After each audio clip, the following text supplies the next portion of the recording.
My name is Noel Arrigan. I'm a member of Artspace Studios here in Lisbon Estate in Galway. Um, I'm a performance artist and sculpture artist with installations. I I've been a member here for a good number of years now. A great fascination with Buckminster Fuller, who was a polymath from America, and he was the guy um, who patented the geodesic dome, where you see all over the world, which is a very light structure that is very strong and hurricane proof almost. And he developed um, the that system, and eventually it turned out into tensegrity, where there are structures that between compression and tension oppose each other to create form. It sounds a bit complicated, but it's basically like the tendons in your arms and the bone of your arm. It's like they work together to create movement and structure. When I was in my leaving cert year, I was kind of heading towards art college, but back then there was very little jobs and everything like that. And then an offer came up, said there was an apprenticeship in the Connacht Tribune on the machines and in the printing side of things. And I was thinking that the print side of things, gee, that sounds pretty interesting, because I was interested in the print.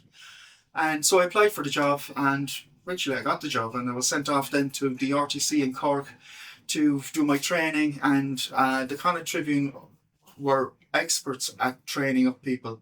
They would spare no money on your training, and so I was very lucky to get really good training in the Connacht Tribune.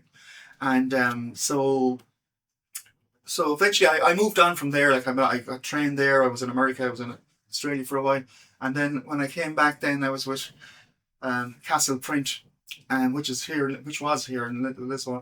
And when I had enough of that, I kind of said, "What'll I do now?" And you know, I said, "Now's my chance to get back to college." In the meantime, I was painting and I was doing a few bits and bobs as well. So I was used to going to the landscape and being creative, say.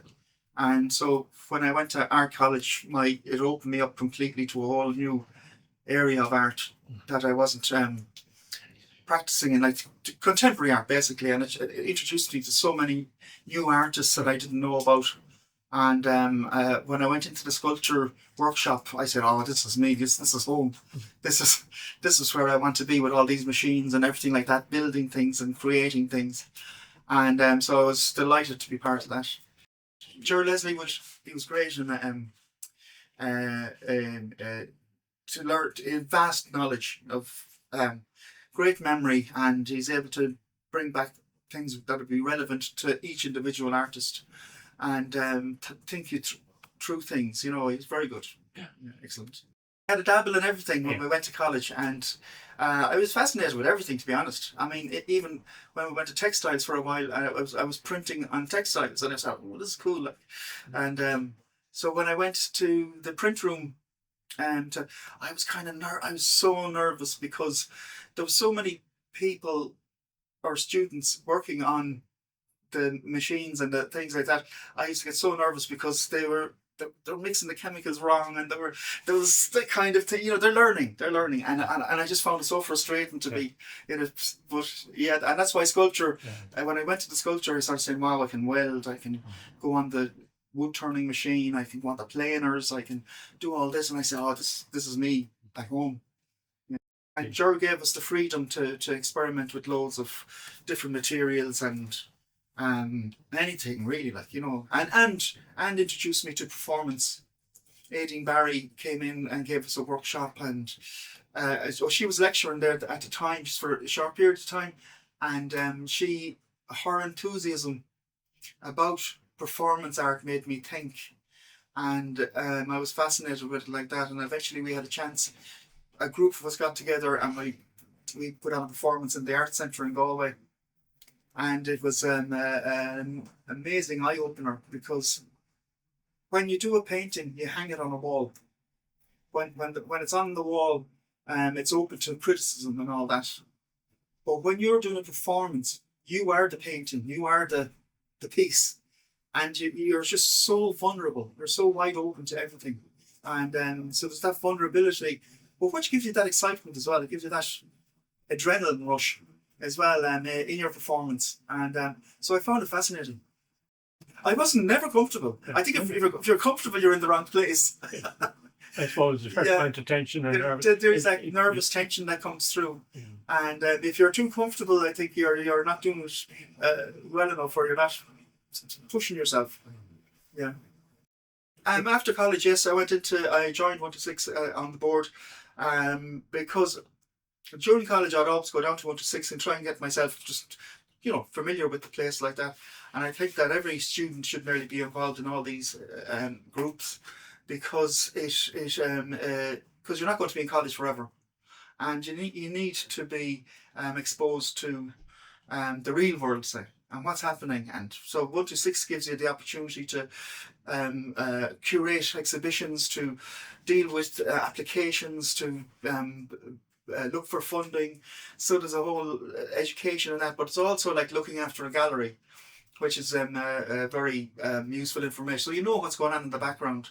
So when I'd be applying then for an exhibition in another gallery, I kind of have an idea of what's going on in their minds. So that's why I found it invaluable. Yeah. I'm amazed that at any chance I can, if I'm up in the college talking or anything like that, I always stress, go to the gallery, go to 126, get out there, be part of the art scene, because you're only in college for a few years. I was carrying on with my sculptures, and also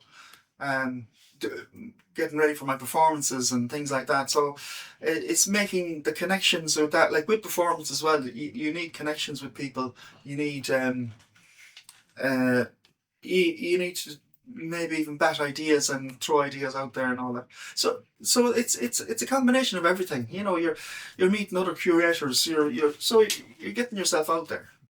I enjoy it. I enjoy helping and being part of other things as well. So, and that led me to the technician work, helping out preparing for exhibitions for other artists, and helping them finish their work off, maybe, or just help them in the way, just, I don't know, just what I do. My mother was always very supportive of me with the art. I wasn't great at the academic side, and I was and I remember she sent me off to do a test, and they said that I had dyslexia. Now that was back in the late 60s. So when I went with a note to school with this, they didn't know what it was. So like, you were just kind of. But because of that, I always found myself, I'd always be drawn. I always drew, because I wasn't, I'd nearly blank out with all the words and books and things like that. So I found myself drawn more to thing, and that's funny. But joining a printworks, with dyslexia, but it just shows you how you can hide it as well. There's a kind of a way of deceiving people with it. You can get around things, by when they ask you to spell something. Are things, but anyway, so I nearly attribute that to I never saw it really as a drawback, but I always found that I enjoyed drawing, and I always drew. I'd always have papers and pens around the house when I was young, and like drawing album covers, drawing cartoons, drawing anything that I'd get my hands on. I'd copy them and try and draw my own stuff. No. And I'd love just buying them and going home and trying them out and trying to copy their style, and trying to get the style of the artist and all that. And I used to love that.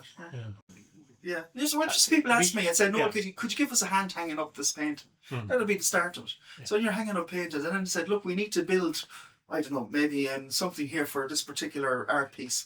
Can you build this table and, I don't know, something on top," whatever it was, then it's okay, right, let's have a crack at this. And so it led from there. And then can you put the lighting up over here, or can you do, you could be asked to do anything. Fix the leaks in the roof, which is a big issue in Galway. And so it led from there. Yeah. The arts in Galway is like we're pretty lucky in that we have a festival on nearly every week in the summer, and but we're very lucky to have these festivals, and we're but at the same time there's never enough funding, and there's never enough funding for artists, because there's too much of a draw on it, I think, and so there's always going to be looking for more funding, I think, and that means like the tulkas and the arts festivals and they need funding to put on shows, and but also the individual artists need funding to do individual work, and it's a tough one, because I mean a lot of artists have to supplement their art with working, and then when you work too much, it affects your art, and so there's a kind of like a catch-22 going on there. Whereas I'm at a position now that I can limit my print work to 2 days a week, and then so I say the rest of the week then to do my art, which is I'm happy with that. Yeah. And I'm working on an 80-year-old printing press, which is like it's nearly like a steam engine type of mechanics, in that it's all gears and levers. There's no electrical parts in it, and I use it to cut out charts for a medical company, All right. and so it's I like using old technology to do a modern job, and I love the machine, like, I love just nice plodding away with this, and it's yeah, I have a good handle on it. Yeah. I'm a qualified letterpress printer, Yeah. which is the hot metal, the old metal type, and lithography was in as well. So lithography is the more modern printing machines work, and so I'm qualified and trained. I won awards with both of those, and two All Irelands, and in both letterpress and lithography. So I'm delighted to have done. But that's again down to the great training that kind of Tribune would give you. What, Yeah, there's kind of a kinetic piece that I'm thinking of with water, because I made the piece with in interface for the arts festival there last year or the year before, was it? And where drops of water were landing in a big pool to create pattern, and the pattern had a specific meaning to me, and so I was thinking on the lines of working with water again. Now, water can be a very difficult thing to work with. Moving water into a height is actually way harder than you think, and because you have gravitational force as well as gravitational force, and air pressure, and so I'm thinking of a kind of like a series of way that water moves, and to have it in a sequence. And I'll just leave it at that for now. But it could be a very interesting piece if it works.